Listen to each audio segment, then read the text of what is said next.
It's HP Goblet, which is sometimes even better than Hydro. They're about the same for Furina. HP can be a little bit better. HP is better for Golden Troop. Okay, why are you guys typing like I don't know? It's 1 to 2 substats difference. I hate this. People will take an HP Goblet being like, oh, it's actually not even 2. I'm pretty sure it's just 1. People will take an HP Goblet being 1 substat better and will say oh, you have to run HP, you have to run HP, you have to run. Dude, it's like as good. It just go whichever you have. HP is easier to get. HP is easier to get, less people use HP, easier to farm for HP goblets than Hydro.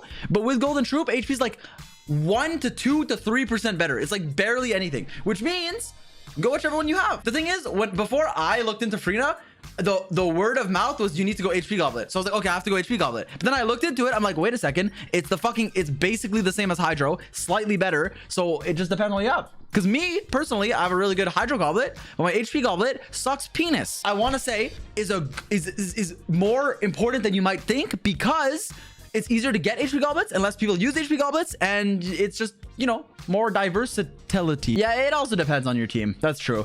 But Golden Troop gives you a lot of damage percent, so that's usually why. That plus her burst. Travel over baizhu if I was a weapon? Baizhu's good, especially if you have Furina, but like, it depends. Do you like them? Do you need them? Do you need a healer, a Dendro healer? Can you use a team that could use a Dendro healer?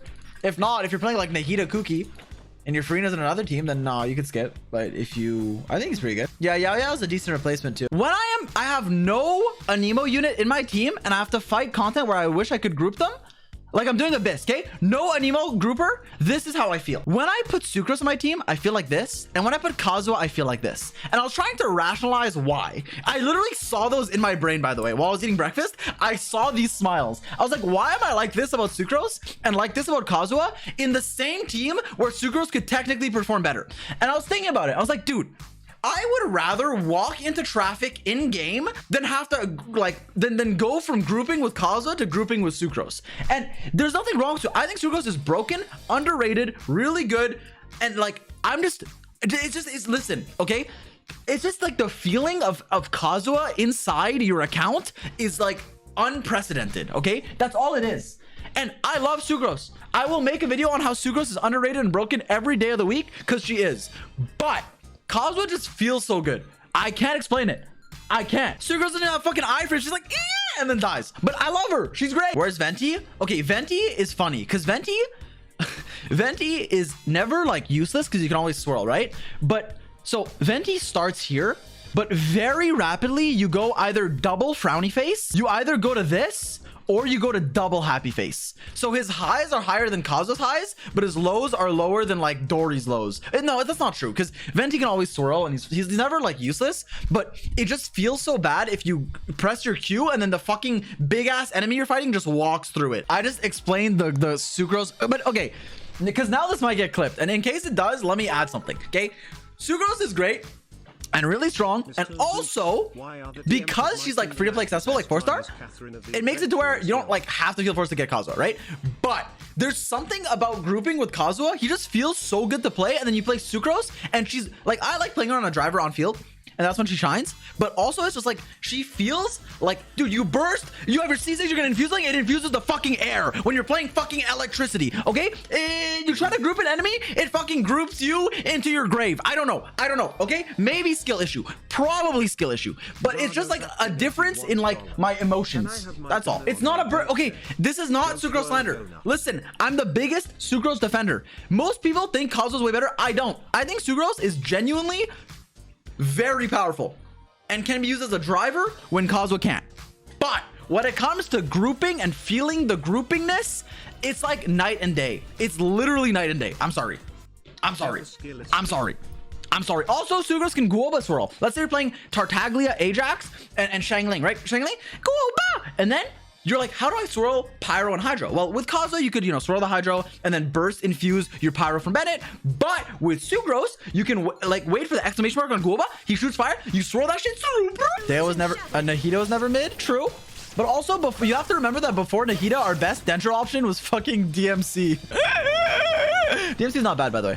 DMC is a good option, but the upgrade from our Dendro characters to Nahida was fucking huge. Nahida's still broken, by the way. The thing with Nahida that's broken, though, is you can literally always use her in any Dendro team, always. This is my take of all time. I've always said this. The Hydro characters, Hydro 5 stars, are better the less Hydro 5 stars you have. For example, you can use Kokomi with like every Hydro reaction. You can use Aito with like every Hydro, Nevelet, every Hydro reaction, Furina, every Hydro reaction. Even Child, but he's mostly for Shangling. But even if you don't have other Hydros, like the more Hydros you have, the more they can slot into so many teams. Or the less Hydros you have, the more getting a new one is good because you can use them in so many different teams. And Hydro reactions are all really good for the most part. Well, all of them actually. And even like mono Hydro teams of Furina are good. And like Sync Cho's broken. So even for like a new player, I think Furina's a good idea. You need to be mindful of her downsides. Like, yeah, you drain some HP. Yeah, like there's replacements, like alternatives. But like, okay, I'm gonna say it. Raiden Sims, you can get mad at me. I love Raiden. I think she's very cool. I like her sword.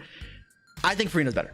I'm not here to start beef. You might be like, oh, Zy0x, I need to play Rational team because it helps. That's cool. You can play Raiden. She can be played in EM. She can be played with Shangling. Raiden also helps solve skill issue. Furina punishes you for skill issue. She drains your HP. If you're not healing, you're not buffing your team, you're gonna suck with Furina. Raiden, you don't know how to manage energy. You press Q, all of your energy's back up, which makes her very friendly. That makes her better. Her C2 can make her a hyper carry. Her EM can make her a hyper bloom, right? Again, this is your opinion. I'm not tagging for it. I would say, personally, she objectively is a game changer because now you actually need healing. There's a reason to play a healer. If I'm playing a healer before Furina, the only reason I'm picking them is for what they buff you. Bennett gives you attack. Kuki, hyper blooms. Baizhu gives you a nice shield for resistance interruption, some Dendro application, and his shield, when it pops, it buffs your reactions. Like, there's reasons to play healers that aren't just healing. I would, if you played attack, goblet, and healing bonus circlet on Jean before Furina, I would be like, why are you doing that? Just go crit and deal damage. Now you're actually building healing. You're actually playing healers. You're actually like,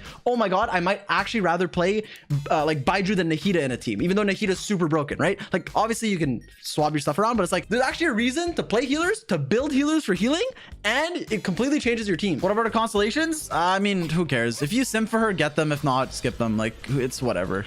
She's broken at C0. You don't need constellations. C1 is okay. C1 gives you more damage bonus for your whole team, and then C2 will give her like HP and shit, right? It's like it's more damage for her because more HP. Yeah, fanfare, and then you get more bonus. Yeah, and more HP. It's like faster, not more. No, it is more because you can get the limits increased by 100. Faster doesn't matter as much as you think it does, because if you're ever a bit low HP, you're gonna heal as soon as you fanfare, and then you swap to a healer, you heal, and then boom, you're fucking fully stacked. If you have Jean, Baizhu, Mika, whatever. It's still nice, like especially first rotation, it's nice, but yeah. Is their own healing not enough? Okay, pretend Furina doesn't heal, please. It'll save you so much brain power. It is so much easier to pretend she doesn't heal. Just please pretend Furina doesn't heal. I'm not even kidding. Like, you don't want to heal on her. What do you ask? Talents? Just EQ. Or QE, but both are important. Kuki is great. I love Kuki. I think Kuki's amazing 4-star. If you don't have her, getting one is sick. And then if you do have her, her C2 gives her 100% uptime, which is a really good constellation. And then the other cons are mostly whatever, but we'll see what helps with AoE. But especially C6, while this is mostly looks like a skill issue thing, it's if you are about to die, you don't die and you save at 1 HP with hyper bloom, and sometimes you can damage yourself with your own bloom. Sometimes you can be squishy. Kuki likes to stay low HP.